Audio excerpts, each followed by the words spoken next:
All right, we are live. Thank you for joining us for another episode of Defenders of the Vale.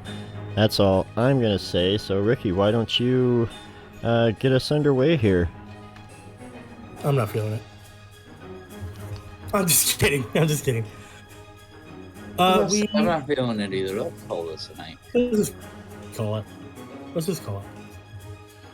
Toasty didn't show up today. Toasty apparently hates us, so we gotta just call it quits. It was a good run. While we had it, guys. I'm just kidding. I am Ricky. I'm DMing for the Defenders of the Vale podcast live stream extravaganza. Today we are going to murder one of my favorite players. No. You got that sentence in the wrong order. Today we're going to murder one of my favorite players to murder. I've only killed you once. Right? I know, and you have to wait till I go outside to do it, so... Hey, that was a mechanic you set in place. Or something. I'll just press the button. Give me a second. It's pretty sad I have to quit smoking so Ricky can't kill my character. That's all I'm saying. Hey, you're welcome, buddy. And I did that for your health. So, we're going to play some Defenders of the Vale.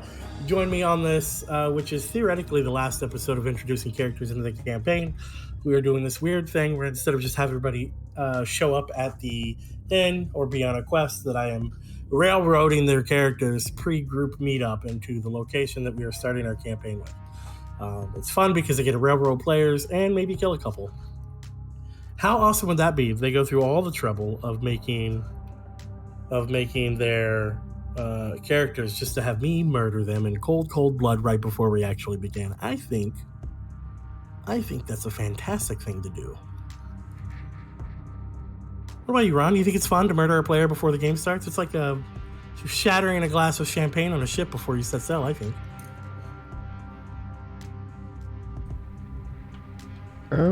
I suppose that could be. Still hitting some settings.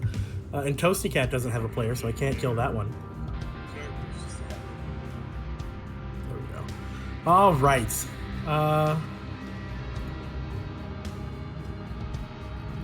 So, David, why don't you introduce us to your character that I'm going to murder? My character's name is Robert Plant. If that's not enough references for you, I've got another one coming later.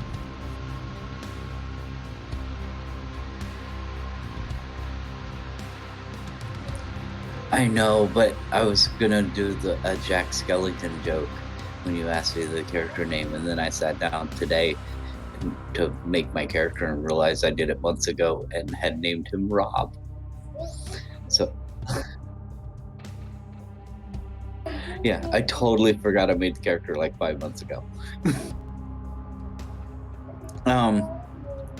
Robert here has been kidnapped and working for cultists lately in the arcane arts. He works in the arcane arts because he has a lost love and he's trying to bring her back, and he's stupid and got into the wrong kind of magic. He should have gotten into divine magic if he wanted to bring her back. But commoners don't know this stuff. So he thought the arcane would be the way to go, and if he just studied enough, he would find a way. You need to get a job.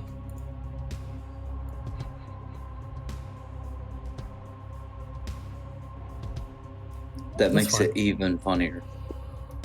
All right, David, go ahead and drop Bob Plant right where I put that torch. I don't have a token on the map, so I can't see anything on the map to drop it wherever you put something. I just hit shift-click, put it in the middle of the thing. I just threw them out there because that's all I can do.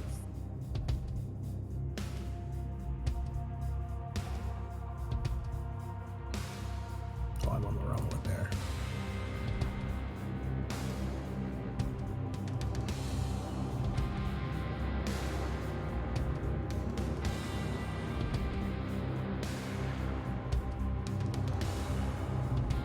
All right. D&D's supposed to be happy, right? It's a place where we can get together, we can tell fun stories, we can share excitement. I'm a little confused, Lewis. I've been in the building for a few minutes now. I don't know why that late announcement of me being here just happened in Twitch.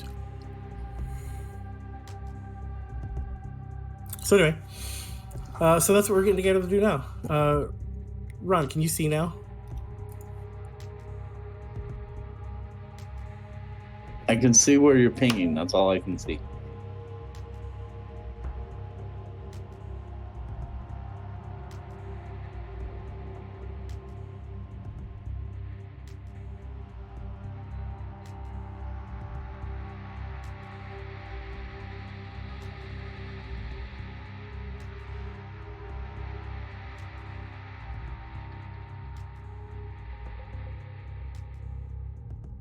Gotta click all the buttons because I gotta make sure they're good. So can you see now, Ron?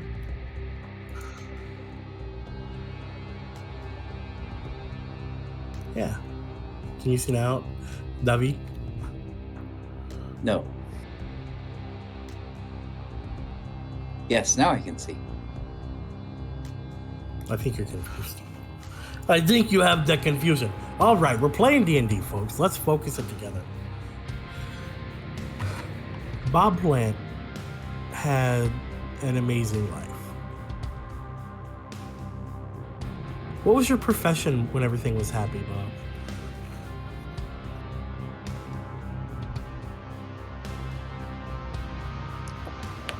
No, I didn't put any thought into that. Let me look at my skills real quick.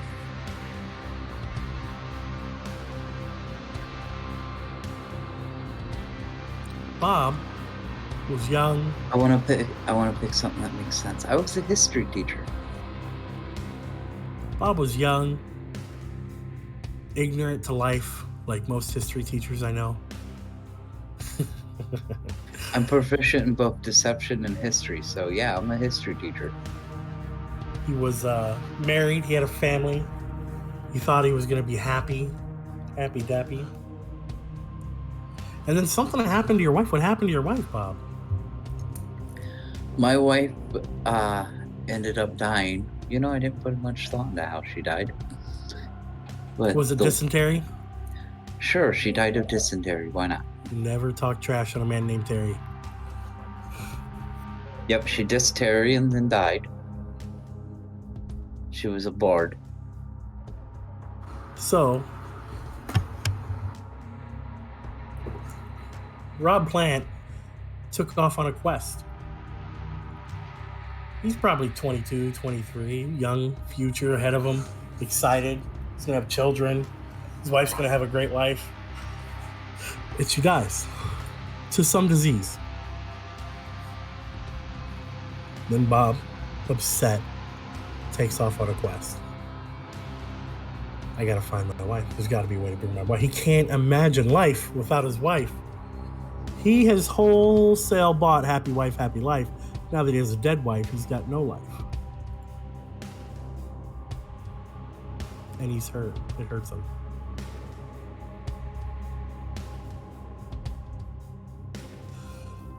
So he's out and about down on his lucks, and he's walking up the street. And I'll go ahead and let you role play this, but he's walking up the street and he hears a guy.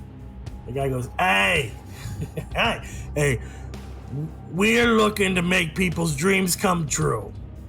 If you got a dream, tell us about it. Because we got gods who listen and grant wishes."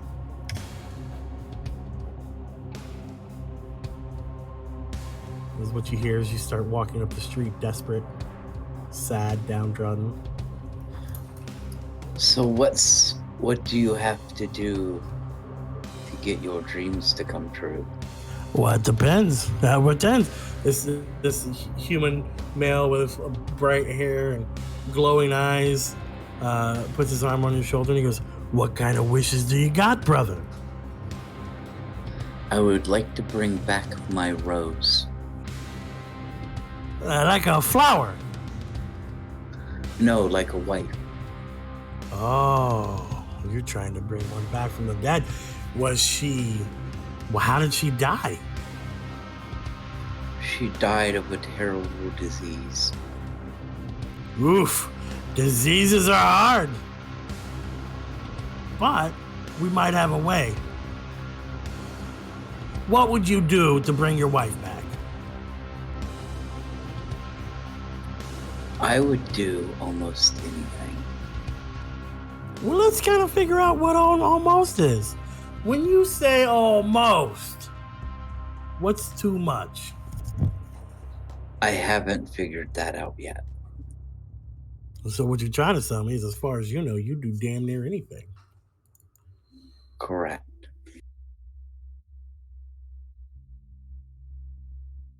Well. Why don't we go on ahead and do that? Here's the deal. Look, we've got many mighty wizards in our organization. And these wizards, for trade, would definitely be interested in helping out. But are you willing to do the work to do that? I am absolutely willing to do the work to bring back my Rose. Well, are ya?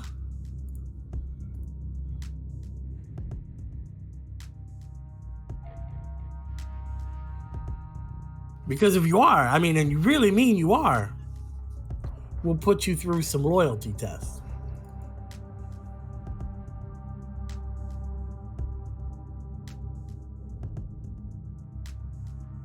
If you will bring her back, I will pass any tests that you can submit upon me. Have you ever seen somebody cast a resurrection spell? No. Well, it's expensive. Do you have a lot of money? Because we'll do it for a donation. I do not know. Well, you say you don't have like 1,000 gold pieces just hanging out? Am I dressed like I have 1,000 gold pieces? No, quite frankly, you are the smelliest individual I've met today.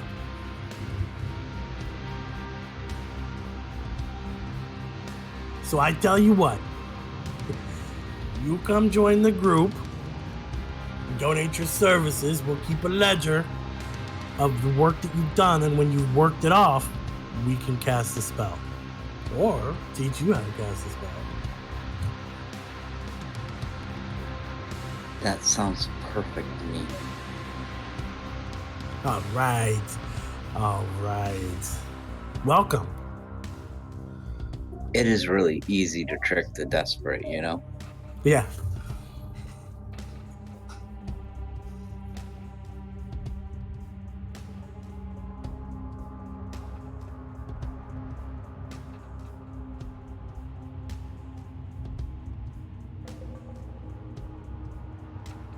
So I did.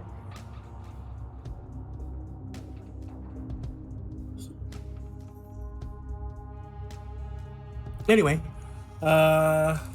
you spend the next few years serving the cult. You do all sorts of stuff. And to be honest, for the first time in a long time, you start to feel as a part of something. Now, some of their ideas are kind of crazy, and you haven't even heard all the central ideas yet, but some of their ideas and some of the tasks are just a little weird. But you really appreciate the camaraderie. When you want to talk about your sweet Rose, well, they listen. And they share stories of loved ones they've had. And they grieve your loss with you as a friend would do. And you start to develop friendships. You build connections and you get to know these people as individuals. You spend time doing work for these people. And as time goes on, honestly, the work is a little less weird and a little bit more life.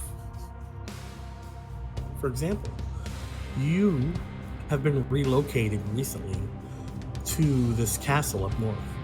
and you're kind of in the catacombs of the castle, and you do a lot of hustling back and forth, and you bring goods from in the basement up to the scribes, and you spend time in towns barking, just like much like the guy who recruited you into the cult. You spend your time in recruitment.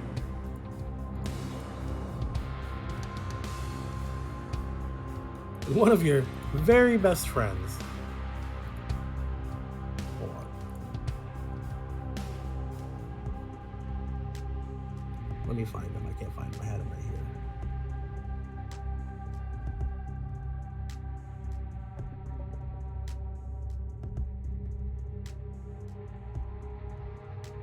One of your very best friends is going with you one day. And you guys are both in the basement. And you are asked to retrieve some documents. And so he comes in to get you in the morning. And he goes to walk with you as you both go to retrieve the documents and take them up to the top floor. And he comes in the door and he goes, "Oh, hey man, how you doing? It's been a little bit since I've seen you." You've been dying to use that voice, haven't you? I've used that voice every week in several games.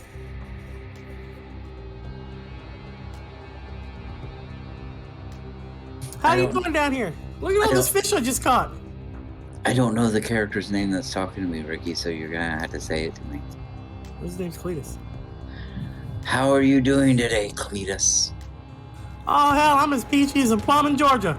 Hey, we gotta go get some documents, right? Absolutely.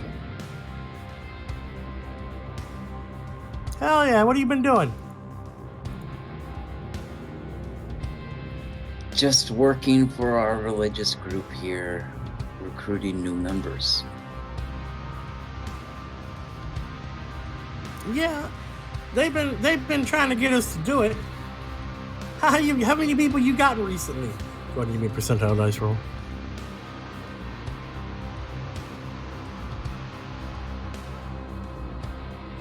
$45. I wanted a middle roll. That's great. Man, I don't know how you get all them people to keep signing up for everything. You're slicker than owl shit, man. That's just wonderful to see. I keep trying to do it, but I'm about as worthless as gum on a boot heel. I just can't get them to join up. It helps when you can use magic to imitate voices. I got fish. That's pretty magical. As I basically openly say, I deceive them. Yeah. Man, I've been running all over Hell's Half Acre trying to find people, and I barely get one or two, and that's why they usually keep me down here in the basement gathering stuff. We're out there on the lake fishing.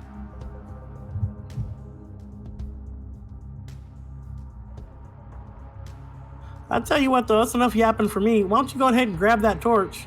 As soon as that jerk DM makes it something you can move.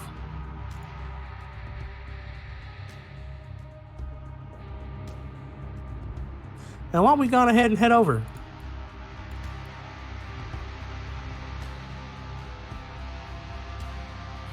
You lead the way. It's Where it's are west we of here. going?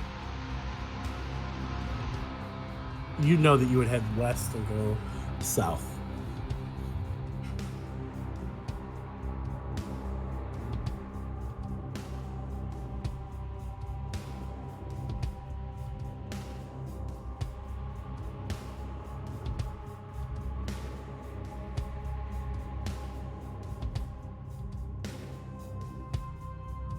Give me a perception check while you're in here.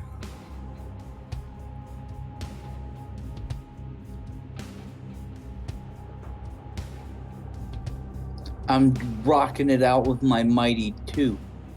You're just busy catching up to your best friend Cletus, who is Toasty Cat's favorite character that I've ever used in a game ever.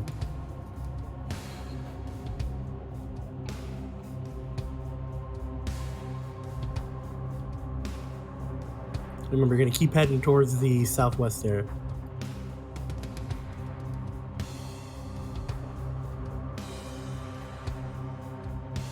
Not so fast. You got to go a little slower. There we go. All right, make a dexterity saving throw.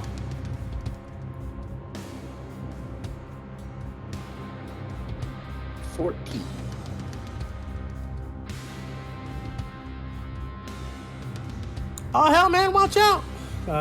Cletus shouts as basically a rat trap goes off and snaps under your foot, dealing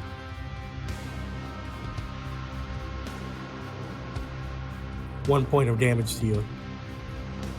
Oh hell, man! I think they caught the wrong rat today. He says as he reaches down to kind of help take that trap off your foot.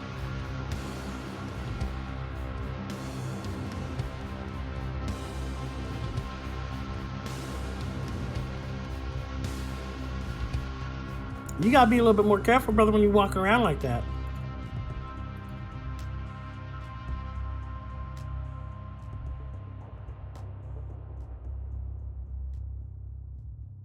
Go ahead and give me another perception check.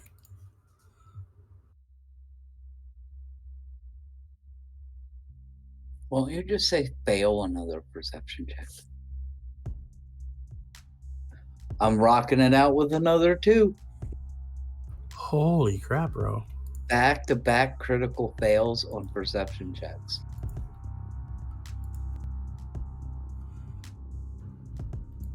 You hear some squeaking.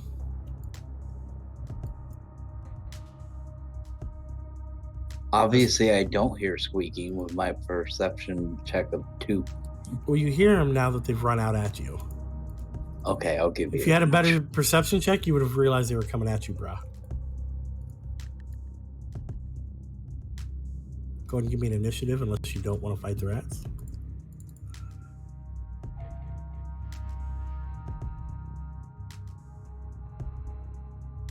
I got a 21.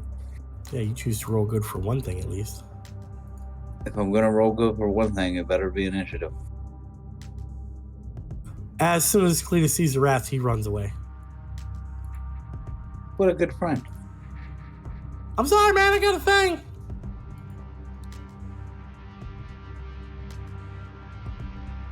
He's your best friend, isn't he? What a loser. All right, Bob Plant. It's your turn.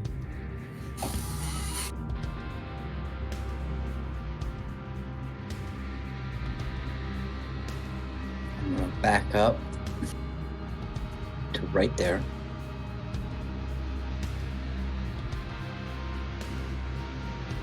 And miss that one with a firebolt. You might miss him. Yep. With an AC 9. And then I'm going to use the rest of my movement to back up more. Good thing you did that. Speed, 45 feet. For rats? Yeah. That sucks. No, they have 20 feet.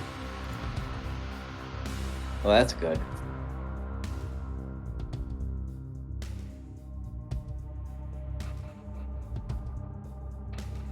And of course they double move to me. Yeah, why wouldn't they? Well, if they're hungry, that's the plan, is get there to eat me.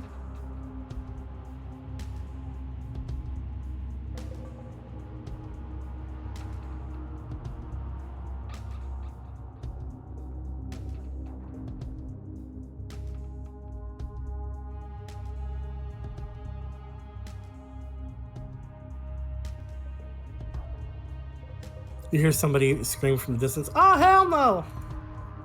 As you see a hand crossbow bolt careen into one of these rats, killing it. Well, I probably don't see it because it's outside my vision range with my You mighty torch. you barely see it. It scurries on the outside of your range. I'm just saying I don't see it in the tokens. Oh, it's your turn, Mr. Plant.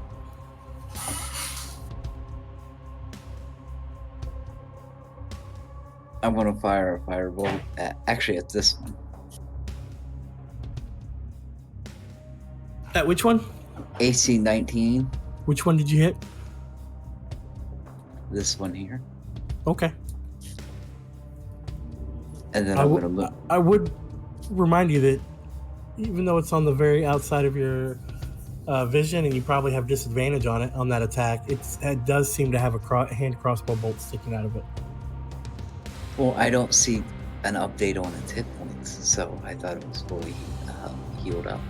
Nope, I just put an X on it. Then that's not the one I'm aiming for. There we go. Yeah, I was aiming at that one. If there's an X on it, then I'm hitting that one.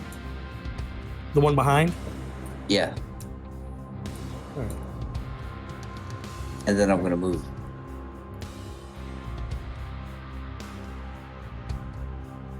Hey, look, a friend. Oh yeah, man. What'd you do to make all them rats? You got to start cleaning up down here better. I'm working on it. Apparently, the mouse traps aren't working. And I'm done.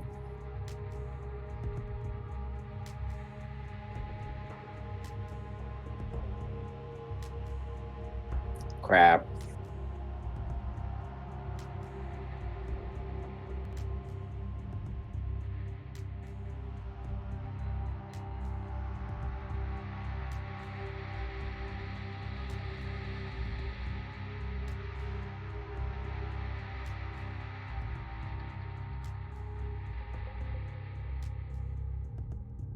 Cletus looks like he's trying to keep himself alive. It's your turn. What a helpful little friend I have there.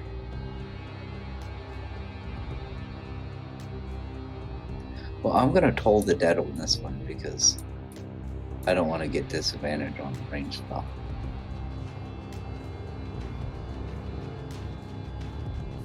DC 11 Wisdom save. The lowest save ever. And it crit its save. Yeah, it did.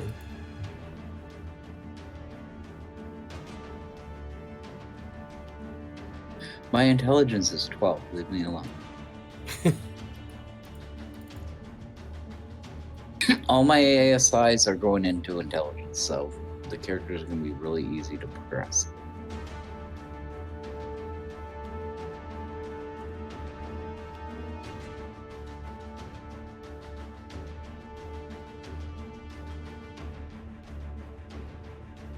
Wow. I love these attacks you're making there, Ricky. First of all, that was negative of you. This is the first one. That I was haven't hit not. the dice That was not negative. I'm being encouraging and telling you that I love it.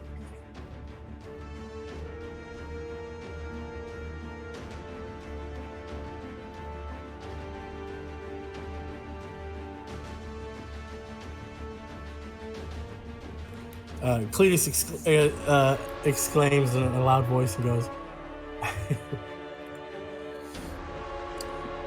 "She's meaner than a wet panther, man. Watch out for these little rats. They're trying to eat me up." It's your turn again. I'm gonna try to toll the dead on that one again. Let me get another nat 20. DC 11 Wisdom save. Or 14. Cowbell does not seem to be working. These rats are too wise.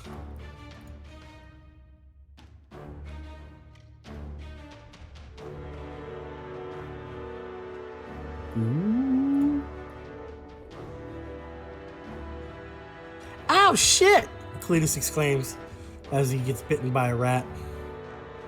Wait, so the AC 12 hits, but the AC 19 doesn't? Or the AC 18 doesn't?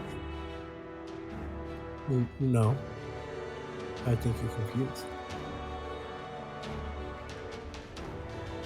So, Cletus whaps back.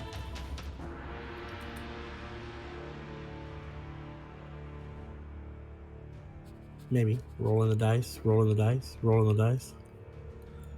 There we go. Oh my gosh.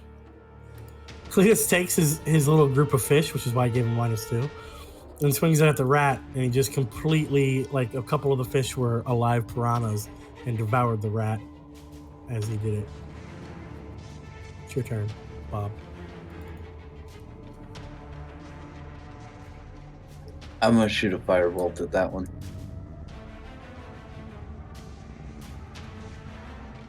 Remember, AC disadvantage. That works. No, this one. It doesn't matter. You're in melee. I thought you could shoot out of melee. I thought so too. I thought it was really stupid that way, that you can be in melee and shoot out of melee without disadvantage. No, yeah, it's if disadvantage. Notice my subtle protest of the dumb rule. It is. Yeah. The idea is, I mean, they make a feat somewhere to get rid of it.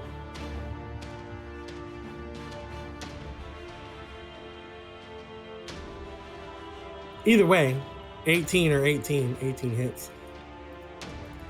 Natural 20. Natural 20. Natural 20. I just looked it up from right.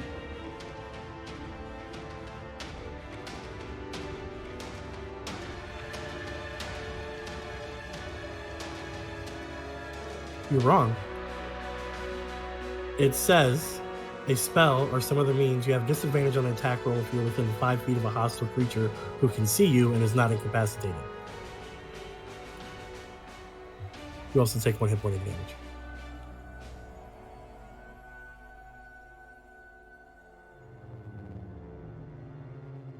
Damage noted. Yeah, but it's right there in that bottom part of the quote that you typed in there. Yep. Also, your turn again. Well, seeing as I'm going to have disadvantage anyway, I'm going to shoot that one.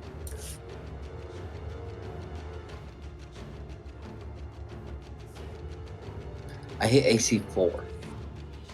No, you miss. No, I hit AC 4. Nope. AC 4 stands there proudly and you whip right by it. Yeah. It's funny because the bite's damage, you hit 1 piercing damage.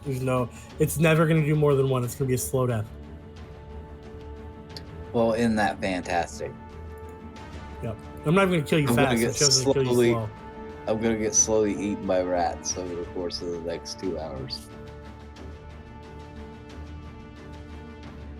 Your damage is noted, sir. I'm at 8. This character is the first one I ever rolled an 18 on stats, so I'm starting the campaign with a 20 con. Beautiful.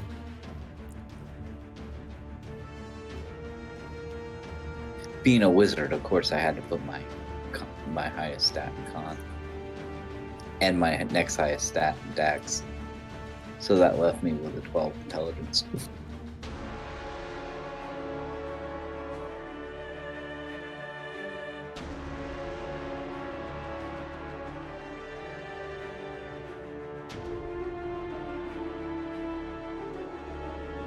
Sorry, I'm Googling something real quick.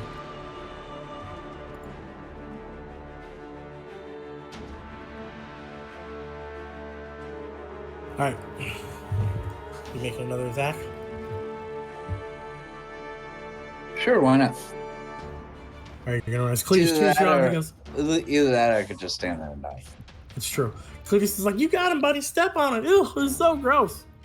I hit AC 4 again. You love. Isn't that the 4th natural one you've gotten? That is the 4th natural one I've gotten in this campaign. Thank you very much. I'm doing great. We have been playing this campaign.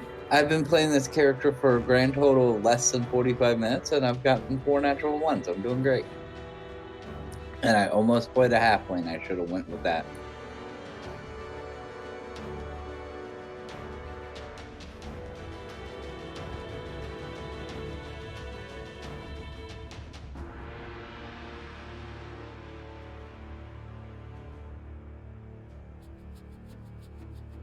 I don't need disadvantage in this. I can miss all on my own. I was reading up on Crossbow Expert in the gunner feat with casters. Well, the rat hits AC 4. You've been missing AC 4. Your turn. Cletus goes, will you just kill him? Stop playing around. You know you can do it. No, I'd rather hit AC 4 again for the 3rd time in a row. That is literally 3 nat ones in a row. Yeah, 3 nat ones in a row. And all right, I'm gonna guarantee you don't get a natural 1 again. If you get a natural 1 on this next roll, I'm gonna go into your character sheet and raise something else up to 18. Now I'm kind of hoping for a natural one. Yeah, Of course, you are. Ricky will be a dick and raise my charisma to 18, and it will be hilarious. I mean, possibly. You have I to would show be it hits good you. with that because I'm proficient in deception, so that would actually be beneficial. Confused by your inability to attack it, the rat bites you again for another point of damage. Ow. Cletus is now pointing at the rat, going, "It's right there, bruh." Oh, I hit AC 17. You kill the rat. I was kind of hoping for the natural one at this point. If you get 2 more natural ones in a row, I'll increase. I'll increase one of. I can't pronounce the character's name, but Rick's character stats. Are you bleeding a little bit? That fight was a little harder than it should have been. It's a good thing I didn't go with spiders. Yeah, if it was spiders, I'd be dead, and we'd be like, all right, tune in next week. I told y'all I was gonna kill him.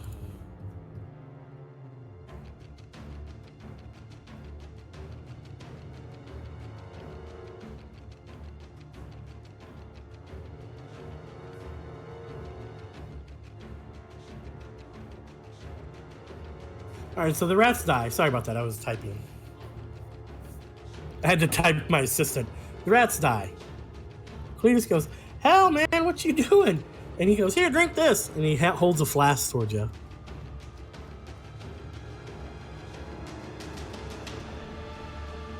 I'm gonna go ahead and drink it. You gain 3 hit points back. Also, it tastes like hooch.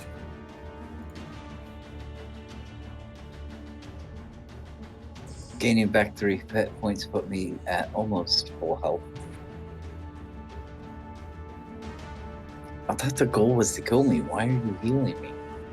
Oh my, I have such an epic way to kill you planned out. All right, man, let's go and get some documents.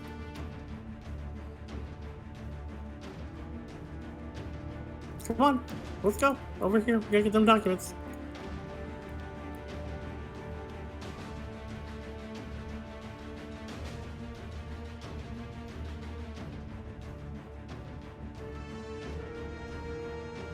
Ricky apparently hasn't figured out how to do doors and the dynamic lighting yet. I'm too lazy. But I have learned how to squish you two together real close. You can clear some really good friends. I know how to pick up both the torch and my token at the same time, so I'm doing good.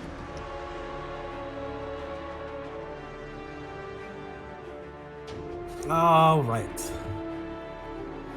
So here's the dealio. You come in. There's a ton of crap on the ground. Books, scrolls, all sorts of stuff. And you know you're looking for a very specific set of documentation. So you're going to go ahead and start looking for that. Do me a favor, though, while you're looking for it, I'm going to be a jerk to you because you got 5 natural runs in a way. And you're also trying to draw on my board, which drives me nuts. And go ahead and tell me a story about Robert Plant's young life. Just a story. Share a story that happened to your character, maybe with your wife. A moment that you remember whenever you're missing her. Why do you gotta put me on the spot like that? I hate when you do that. No, I told you specifically, and I didn't do this to anybody else, just you. I know, I'm the new Rabbit John. I already know that's coming. No, you're not quite the new Rabbit John. I have a lot to mess with the other Rick about, the lesser Rick. So what am I supposed to be telling you the story about? Any story that happened with you and your wife that you remember when you're sad. Oh, see what he does when he's sad. And he's messing his wife. He uses the minor illusion spell to imitate her voice and replace conversations he's had with her. Well, go ahead and have one of those conversations. Let's hear it. Basically talks to himself with minor illusion and using her voice to do it. Perfect. Do it. Let's hear it. I hate you. You know that, right? I know. I don't have a voice for her yet. That's fine.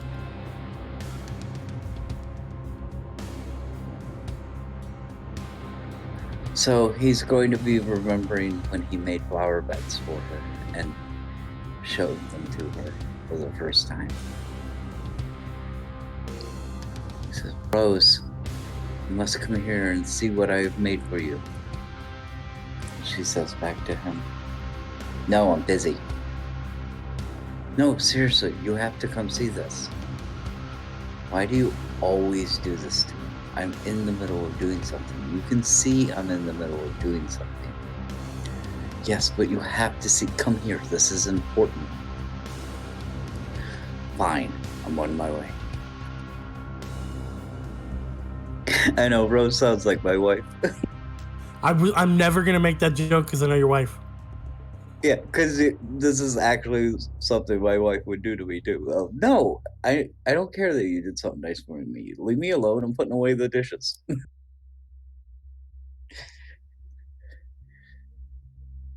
After a brief pause, which nobody around can understand why there's a lapse in the conversation. But what's going on is in his head is he's walking her to the flower beds and he goes, look, I've made these for you.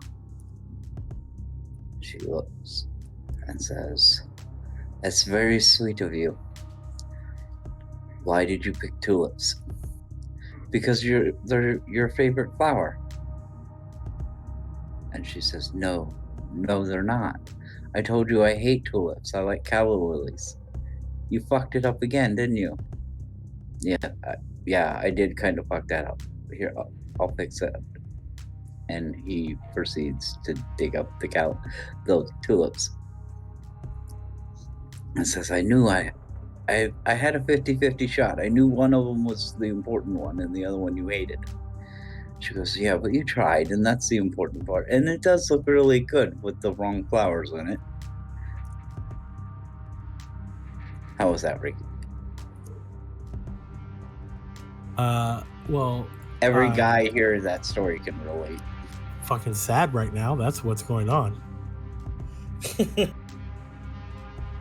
I've done that to my wife too. Is that I remember what she hates and what she likes most, and then I can't remember which one was which. Fuck. So anyway, why don't we take a 5-minute break so we can all cry into our pillows? My character is a very sad character. He misses this moment.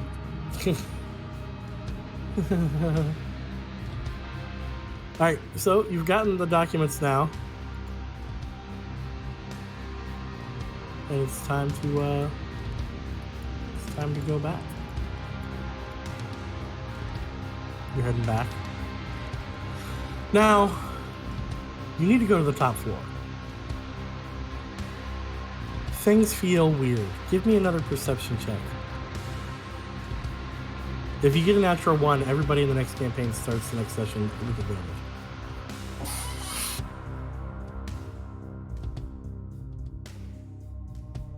I got a 12.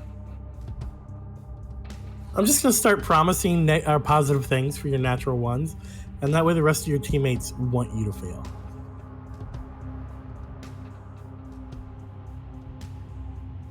I'm going to use the peer pressure to turn you into Rabbi Jane. So, everything feels weird. So it feels like your face. You hear, oh, that wasn't even that good of a burn. You can do better. The atmosphere in the room feels odd. You're hearing some weird noises come from beyond all the doors. Nothing feels normal. You feel a pressure. Like if you've ever watched anime and like somebody that's super powerful shows up and they're like, whoa! And the other people are like, the spiritual pressure is immense coming from that one, like Bleach. That's what you feel. You feel that somebody very powerful is somewhere near. Well, that's handy. Hell, maybe it's the head sorcerer who's going to come help you resurrect your very endearing and loving dead wife. That's true. I'm starting to think she did die from dysentery. Terry wasn't putting up with that crap.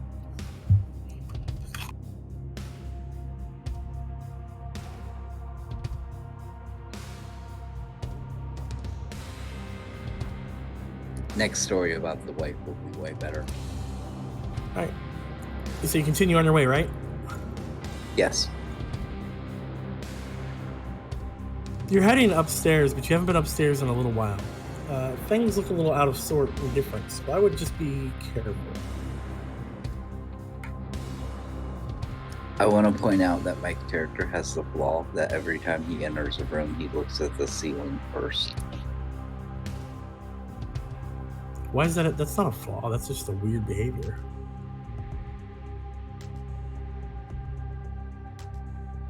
That's not on your character sheet.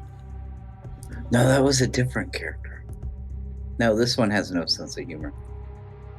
Correct. All right. Definitely going to booby trap the ceiling now. Which I think is a really cool flaw, by the way, is you always check the ceiling first. Which means I'll just trap the floor on the character.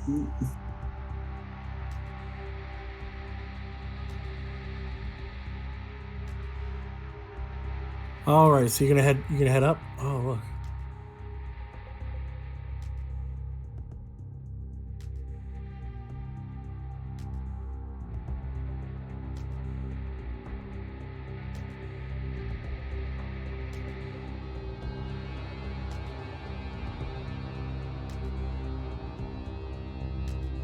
I would slowly start heading up if I was you.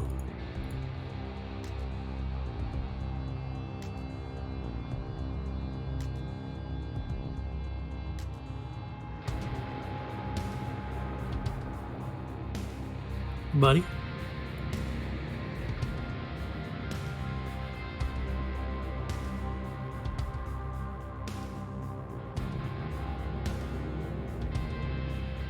I get to this T intersection. Which way am I supposed to go?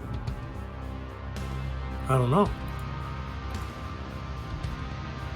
Oh, then I'm just going to explore. Yes. I fixed it. You can't go through walls anymore, I don't think.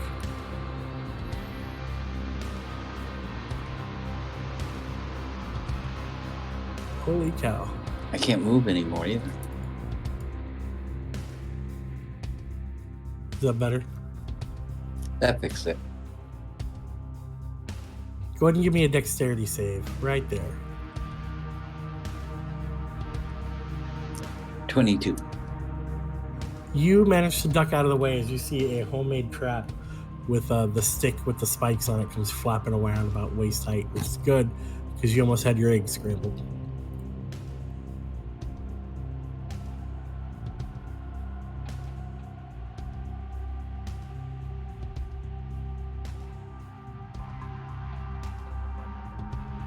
Ron, look in your Discord. So what are these, bars? That's where the trap kind of is hanging. So I'm going to head down and check out that room. All right, you come down. It looks like go ahead and make a little more. There we go. One more. Looks like a barracks. Boring. This is a place for fighters. I'm leaving.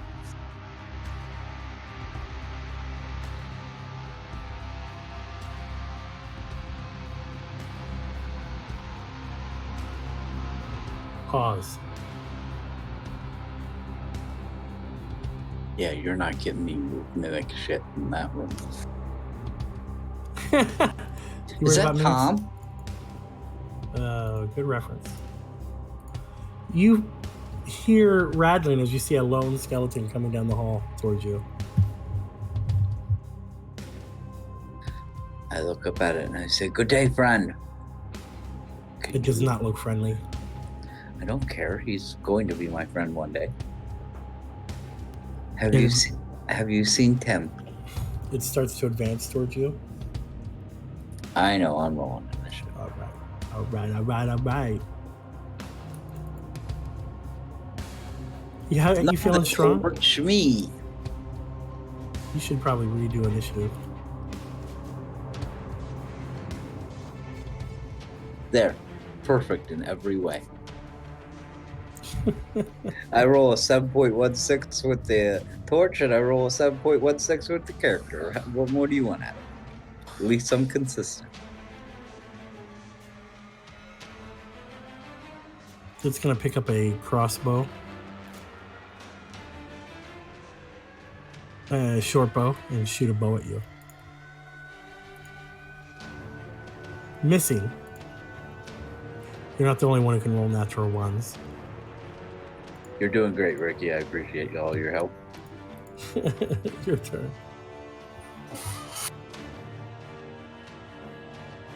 I'm gonna shoot a firebolt at it and hit AC 15.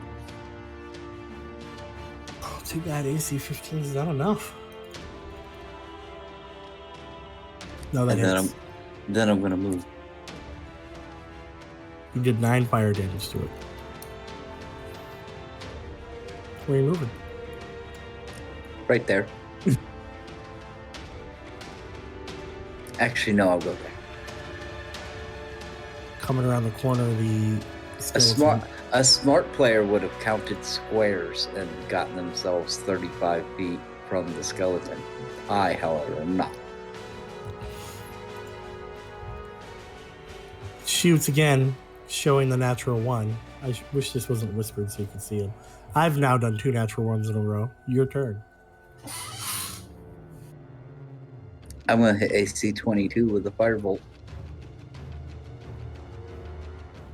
For 5 damage? For 5 damage. The skeleton collapses on fire as its tattered clothes erupt into flame. You've got a horrible feeling in the pit of your stomach, and you feel existential dread creeping towards you. Where are the people? There's usually people here.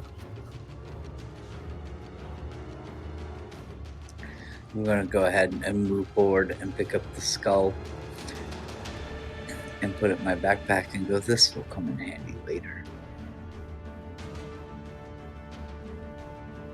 All right. It's 7:06. Let's actually take a little quick break. Okay, I can create a login for the Twitch so I can talk to people. Cool. Create a login. Ron, you got some break music coming up? All right. Are we good to go to break? Perfect. I'm going. Cat, don't go anywhere. You're going to see me kill a player.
I'll wait until you say go.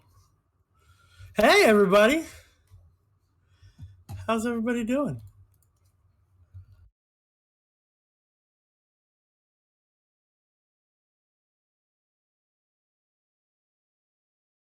Anything fun and exciting going on? I got a graham cracker and some iced tea. Hey, David. Yes, sir.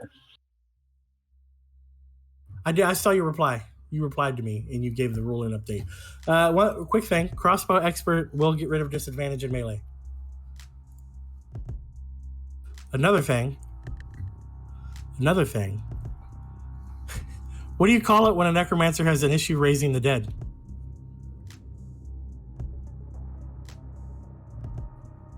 Resurrectile dysfunction. Huh? I apologize, audience. 1 in 3 necromancers at some point in time will experience.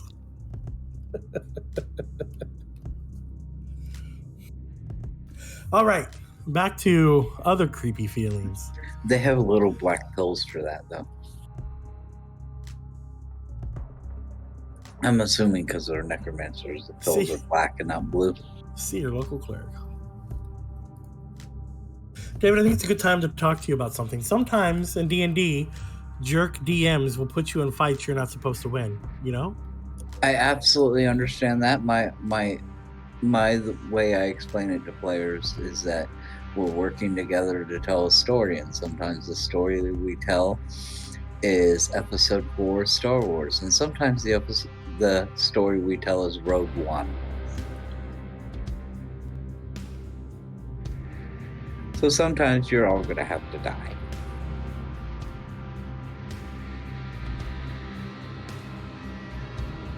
Why don't you go ahead and share that next story about your wife?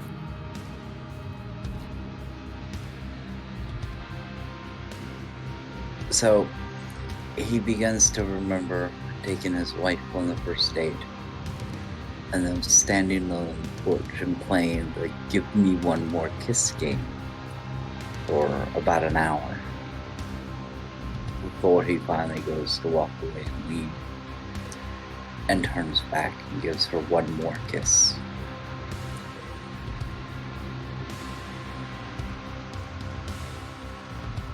Are you trying to make up for how horrible the first story was with a really sweet second story? These are all true stories, by the way. For you, not all with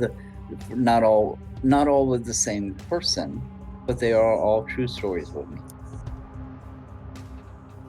You might want to not. Don't. Is she still listening? Who? My wife? No. She doesn't listen to me play D&D anymore.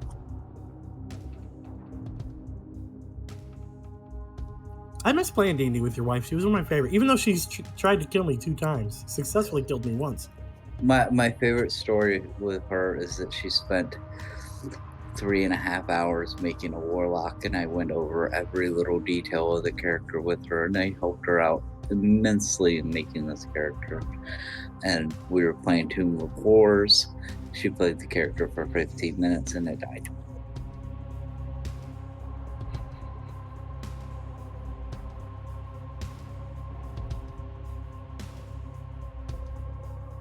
It says I'm already following it.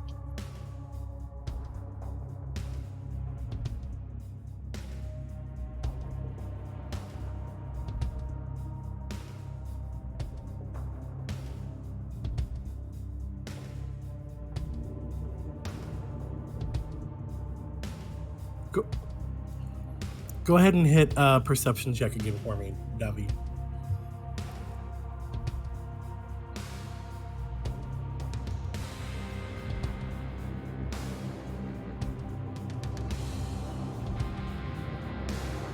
Rocking out with the Force tonight. Did you get a 1 on perception? No, I got a 4. But that's a natural 1. That's a natural 1 on an attack roll. I have a +3 to... No, I have +1 to perception. So I have to roll a 3 to get a 4. Okay, I was like, it's not red. Yeah, if you manage to squeak in a natural 1 on a required roll, so you can't just spam rolls until you get it. I will start out everybody with inspiration at the beginning of next episode.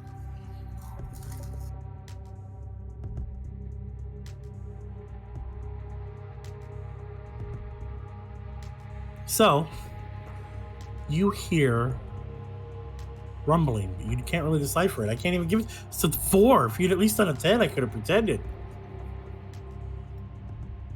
Go ahead and keep making your way downtown. Yeah, I perceive nothing, so there's no reason for me to stop walking. Right.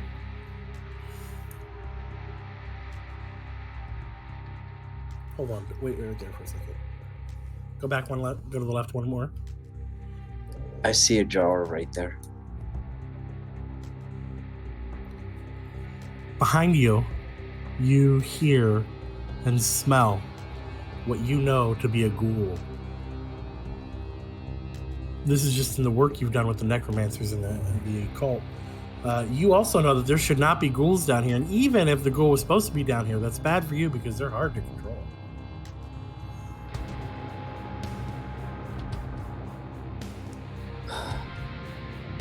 I'm gonna have to let them know that there's a ghoul running around.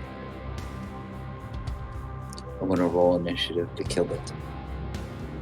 Are you gonna attack the ghoul? Well, I'm going to do the runaway attack.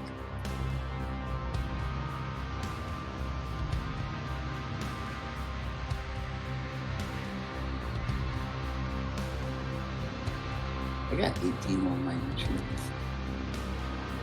This is probably gonna fail horribly because, you know, I've seen this happen many times and they run right into another fight. I mean, I have a cooler way to kill you than a ghoul.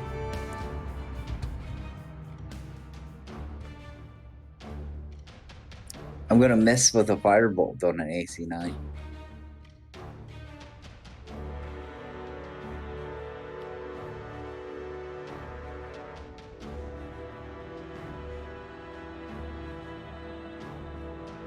And then I'm gonna move. Go ahead and move.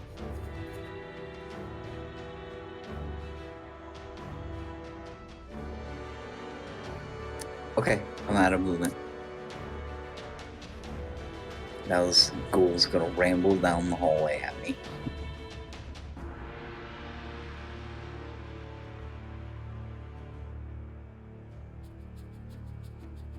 Ghouls just wanna have fun. Oh,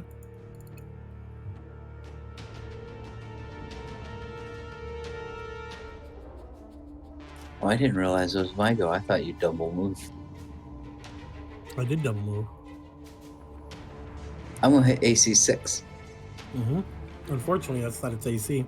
And you hear the ghoul laughing as it says, "Run."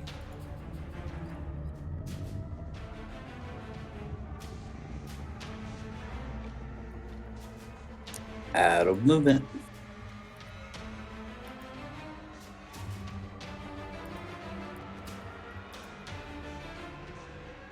You know, as a DM, I've seen players do this before, and it always ends badly, and here I am doing it. Yeah. Yeah, you is. So can I fire at him around that corner? I mean, he's got cover. I would say he has 3/4 cover if I was And, the DM. and it looks like you're firing off in the darkness because that light doesn't really cover a lot of them. It's going to be hard. You're rolling at disadvantage with cover. AC 21. Why is it when it's really hard, I do it, but when it's supposed to be really simple and easy, I fail? I was just about to complain about that. Like, that was a ridiculously hard shot, you jerk.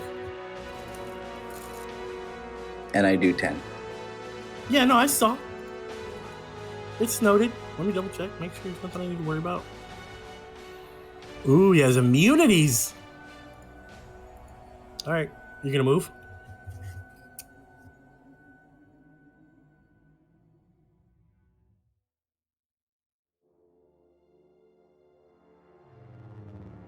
See, and that's why it never ends well. And I moved there for my 30 feet.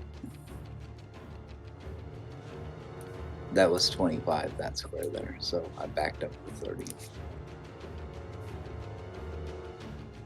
Which is why I absolutely love the dynamic lighting, by the way. It's nice, right? I know, I just gotta teach you how to do doors. This is a map somebody else made.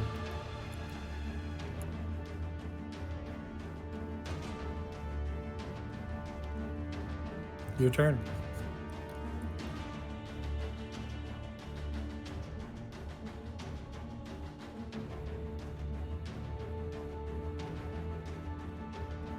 I'm gonna miss with an AC 10 on that one.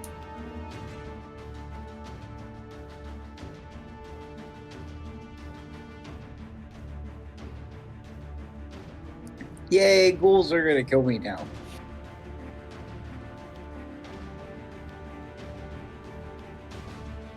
That is a really big ghoul there, Ricky. It doesn't even, it walks calmly up to you. You kind of hear it laughing.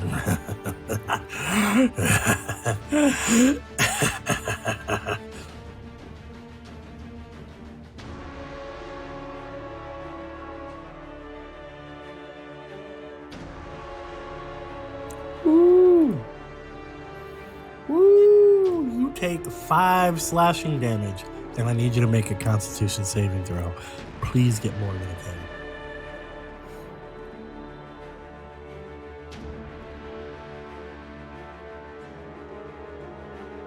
11. Is it because I said please? Absolutely, because you said please. Why else would I do it? All right, you got to do some damage to it. Go for it. I gotta do some damage fast. But this is gonna be the end of the session.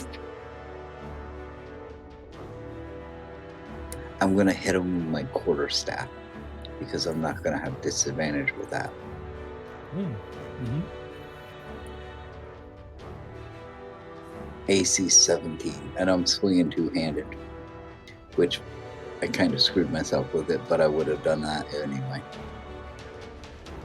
For So you 4. hit him for 5. 4. Why 4? Because if you read underneath the I 5, see. bludgeoning one-handed, bludgeoning of two-handed. As I point at the screen like you can see me. I saw you point at the screen. That's what made it good for me. So you hit it, and it kind of it hits, and part of its lower jaw falls off, and it drops the limb that it was chewing on, and it kind of points at you to go down the hallway the way that you're going.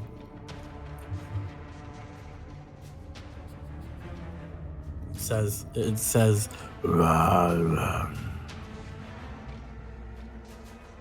your turn.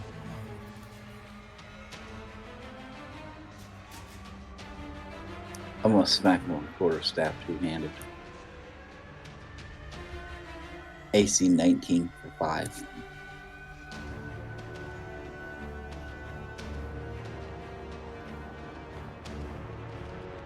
Damn it. I'm gonna risk the attack of opportunity. Now, see, now I can't run. What a dick. They both point down the hall where the ghoul just came from, and it says again, run. And the ghoul above you points to the documents you have, and it says, give. Weird. But I can't get by because he's occupying a space I need to go through. He would let you buy if you pay the admission, which is the documents that you possess. Yeah, but I don't know that, so he has to get out of the way. What do you do for your turn? Well, he wasn't standing there at the start of my turn, so I was going to start moving north, but then you decided that they get to move during my turn. You didn't say you moved. I was getting ready to, and then you started moving people around. Okay, move your people.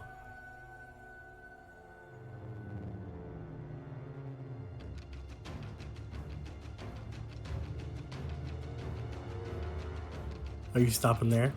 Yeah, I'm stopping here. Then they make the same demands.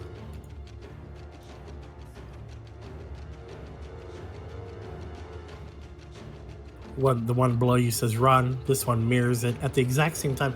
It's almost like they speak with the same voice. Now that you can see them down the two hallways, they open their mouths and they both speak and echo the same tone, same inflection, same accent, same voice at the same time. I'm going to see if he'll let me by as I go to walk past him. As you get closer, his hands move towards your papers. No, he can't have the papers. As you get up to him, he stands in front of you with his arms towards your papers, and he says again, "Give." Fuck it, I'm going to give him the papers. Do you? Yeah. Then he gets out of your way. I'm at 5 hit points. There's 3 of them. You know, there comes a point they just gotta fall in line.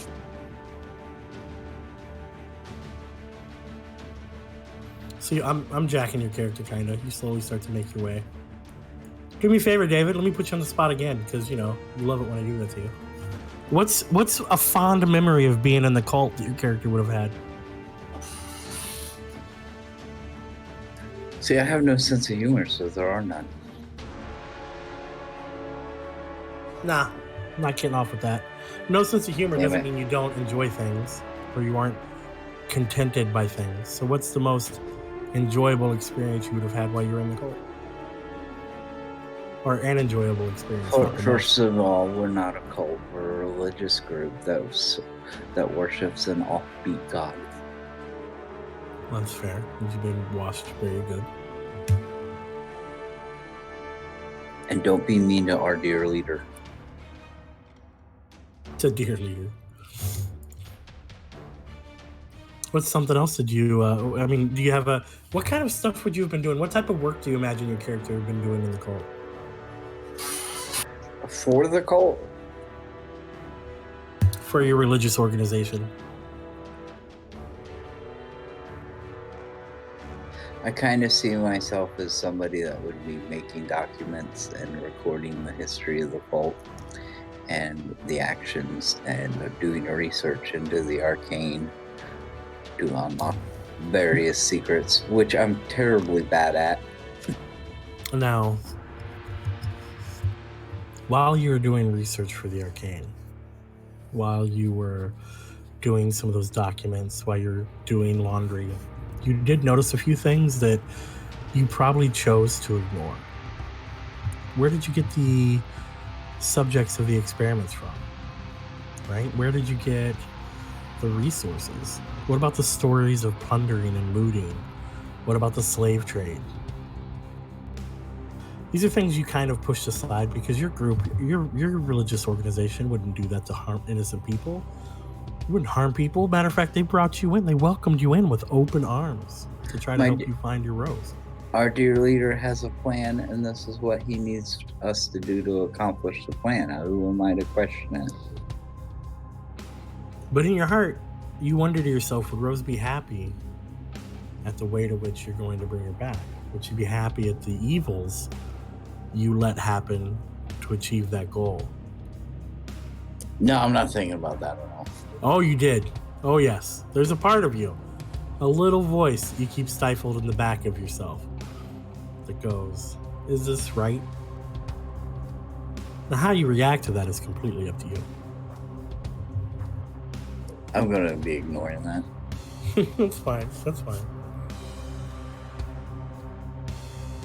Now, this adventure, much like Rick's adventure, it doesn't take place at the same time everybody else's adventure does. Right? This is more timey-wimey, wibbly-wobbly stuff. And unfortunately, it's a little shorter, but it's about over. Do you want to hear how this ends, David? Yeah, go ahead. You run upstairs, a little terrified by these ghouls. You've given up the documents, but you don't think you're going to be in trouble for that because ghouls, right? Who let the ghouls out? Woof, woof, woof, woof. I was about to do the exact same thing. It's because we're old. So, You come upstairs and you see, man, you see just a horrific scene unraveling in front of you. You run up, you hear commotion, you kind of wander around the castle for a little bit, and you finally make your way towards the front gate.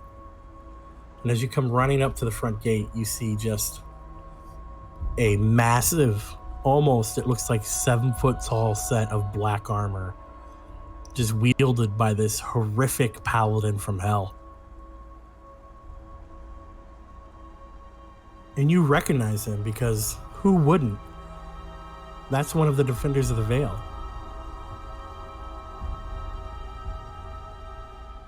I believe his name was Rith. Is that what I named the paladin? Oh, that fucking guy. And he's standing there, almost on a pile of dead bodies from cultists. Just as they come running, hacking him down by the dozens. There's literally over 100 dead bodies slain at the feet of this paladin. And as you look, his eyes, which are normally spoken to grow with the golden importance of his god as he swings his two-handed sword with justice, so that golden glow is slowly turning into like almost a neon green energy. He's not even what's terrifying. The pressure you felt doesn't even come from him as he's standing atop a pile of your partners in life, your religious group members, as he's standing upon their dead bodies. It's not even him which terrifies you, but it's what's past him.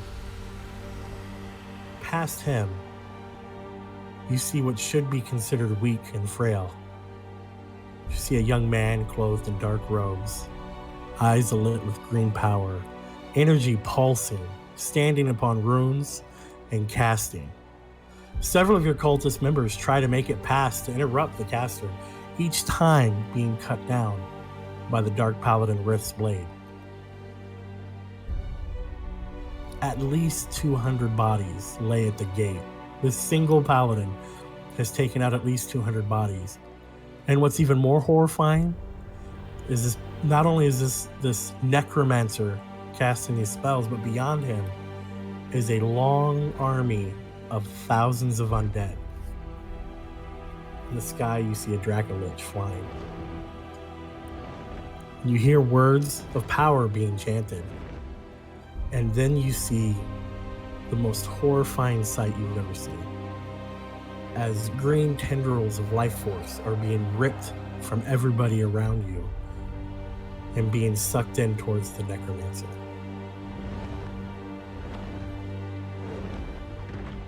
How many hit points do you have left? I have 5. You take 5 hit points of life drain. You collapse on the stairs, along with everybody else who was standing near you, all in unison. This is where you start to make your death saving throws. Unfortunately, you're still awake and you feel every pain.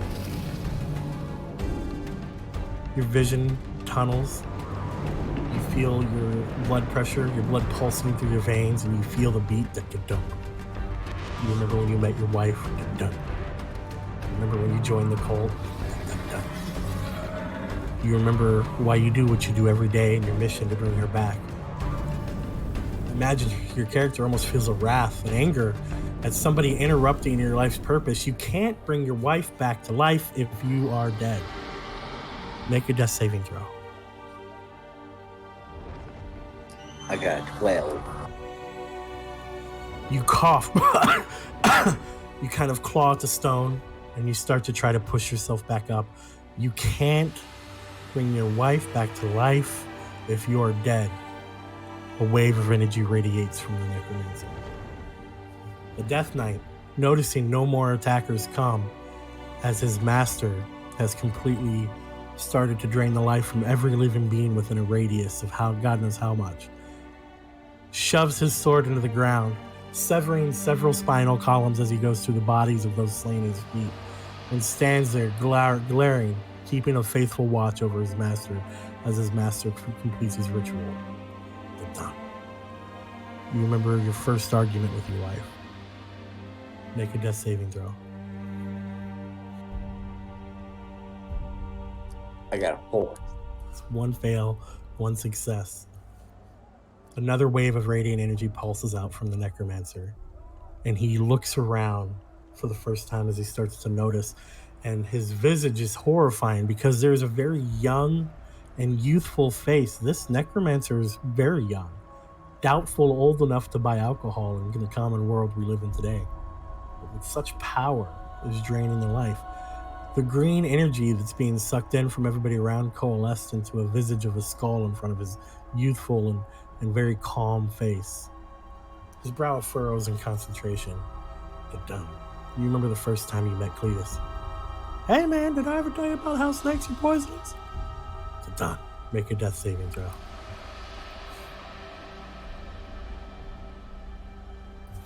I got 10. I believe a 10 is a pass. A 10 is a pass. You have 2 successes, 1 fail. You didn't think I was going to make it through like 5 episodes without putting that joke on you, did you, Ron? Another pulse. You start to cough. You start to push yourself up to a feet. I know, guys. I know people listening who know the rules. I know that it takes 3 successful saving throws for people to get up. But shut up. This sounds cool, doesn't it? Another pulse as you start to push your face off of the pavement, and you look and you think to yourself, if I can just get to explain, if I can just tell him why I can't die here. Another wave of green energy pulses through the castle. The grass is gone. It's wilted. The trees you can see beyond the necromancer have died, the fruit going barren into black, empty corpses of trees. Make another death saving throw.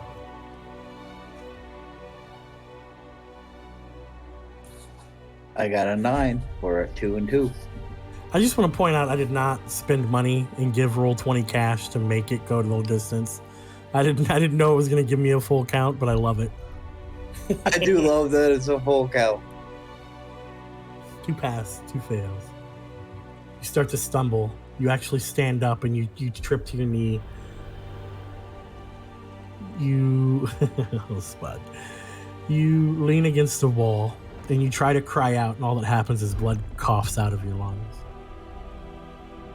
You reach towards him, pleading, begging, because if you're dead, she can't live.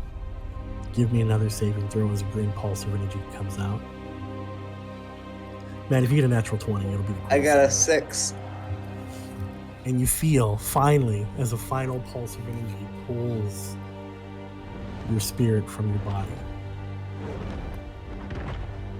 It gets sucked in. Everything goes quiet. Shit, now I have to make a new character. This is a new character. The necromancer stands up. The Death Knight prepares as the necromancer walks up to him, entering the castle. As it gets closer, the very last thing you see with your mortal eyes is that the face of the once youthful and vibrant necromancer has paled away. It is now just a skull and robes, the visage of a lich. As the lich goes to walk by you, claiming its new home, it pauses. It looks down. As your existence fades away, you hear the lich go, I see you. And then everything ceases to exist. You die.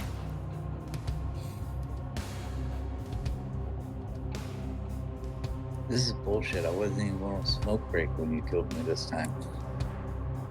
Well, I just wanted to do it right. If you could see me, I'd start dying laughing. I've been waiting to make fun of you for that for so long. So,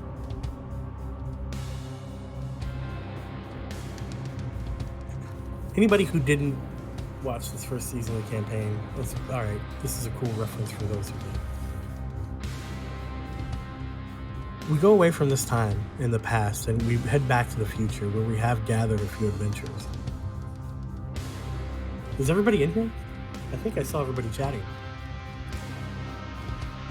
I've been chatting in the group chat. But I mean, I think I've seen Spud, I've seen Rick and Lewis. You know, Ron's here. Can you guys all want to jump into Discord quick sec?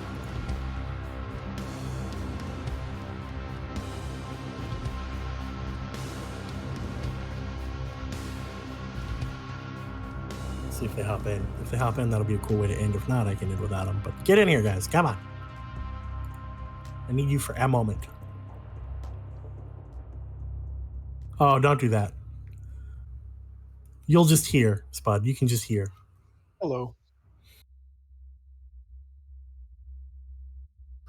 What's going on?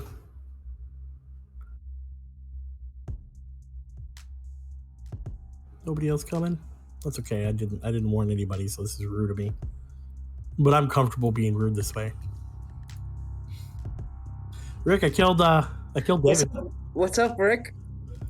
Hey. And I need a new character idea. I got killed before I was even part of the party. I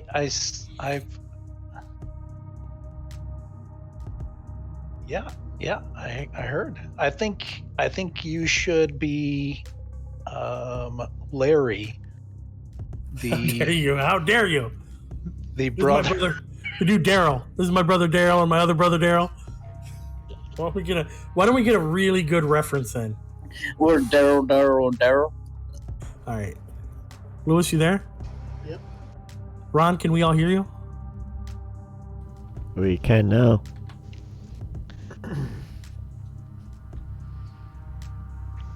You guys awaken. Spud too, but he can't get in. You guys awaken, chained together. He's coming. Is he coming? Oh, then you don't awaken yet. Are you sure he's coming? Oh, yeah, he's online. Never mind, you're still napping. Louis, how do you feel about the way I killed your friend?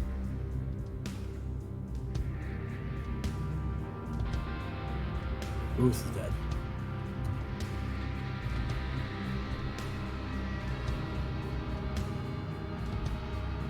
Louis? I can't hear you, man. You're really far away from your microphone or something. Maybe it's not plugged in well. One sec.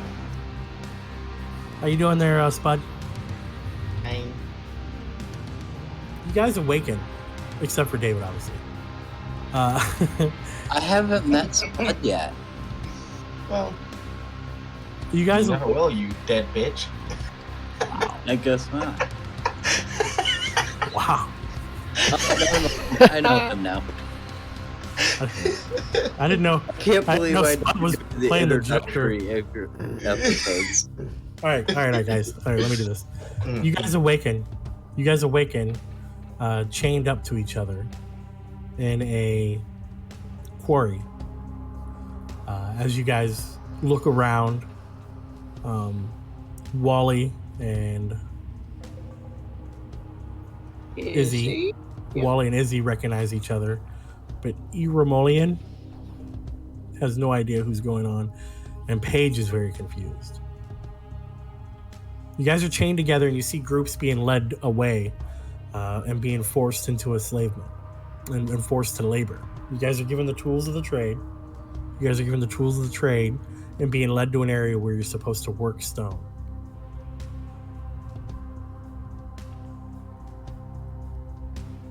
Okay, guys, I'm not sure what's going on here, but just know I'm okay with it.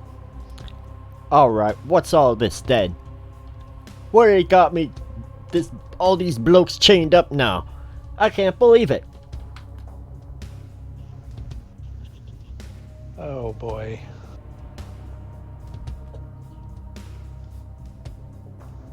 Did you just quantum leap us, Rick? That doesn't sound like something I would do. Was that on purpose? That absolutely sounds like something you would do. Quantum Leap is that show, right?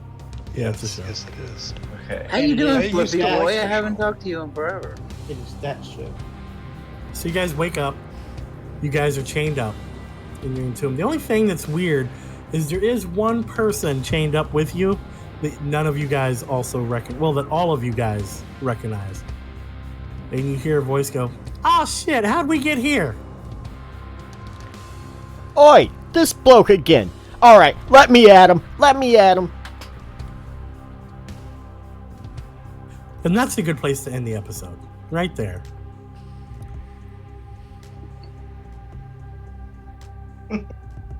What's up, Sal? I haven't seen you in forever. Well, I'm good. I'm sorry you're dead, I guess. That's He all got right. better. It's just a flesh wound. Why are you all so bad at British accents? Because we're American. Well, If I could do a British accent, I would never not do a British accent. That's why. it's a sign from God, I guess. It's I can okay. do 9 different types of redneck accents and a bad goblin accent. That's it. I can do no accents, so go away. I appreciate the effort. At least I'm consistent. Every one of my accents are bad. Damn it, Bobby. Whoa. Alright, that is probably a good place to close out. So, why don't we go ahead and start ending the stream? We gonna raid? We We gonna will. raid? We'll raid. But before we raid, thank you all. Thank you everyone for joining us for this episode of Defenders of the Veil. Anybody else want to say anything to the viewers, listeners? Yeah, y'all like watching me just- kill somebody? I just said in the chat, thanks for watching. Goodbye, nerds. And as a great wise man once said, "Oh boy." Okay. Stick around for the raid, please.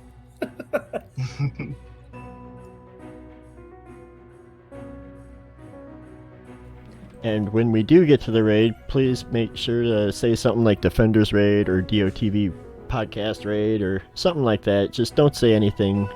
Just don't not say anything. Yeah, you know what I mean. We love you. No, I at least like you.